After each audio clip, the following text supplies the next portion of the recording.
கொடிய விஷத்தன்மை கொண்ட பஃபர் ஃபிஷ் எனப்படும் முள்ளம்பன்றி மீன்களை விற்பனைக்கு தடை செய்யப்பட்ட இனமாக பட்டியலிடுவது குறித்து சபா அரசாங்கம் பரிசீலித்து வருகிறது.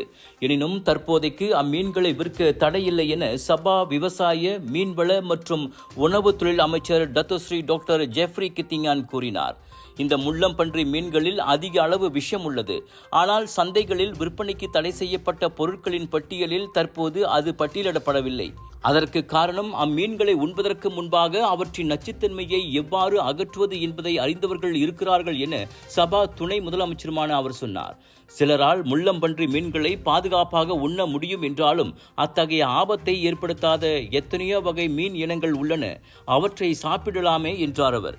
சபா கோத்தா மாருடுவில் அண்மையில் நிகழ்ந்த ஒரு சம்பவம் உட்பட தனது அமைச்சின் கீழ் உள்ள மீன்வளத்துறைக்கு முள்ளம்பன்றி மீன் விஷயம் தொடர்பான சில புகார்கள் கிடைத்துள்ளதாகவும் அமைச்சர் சொன்னார்.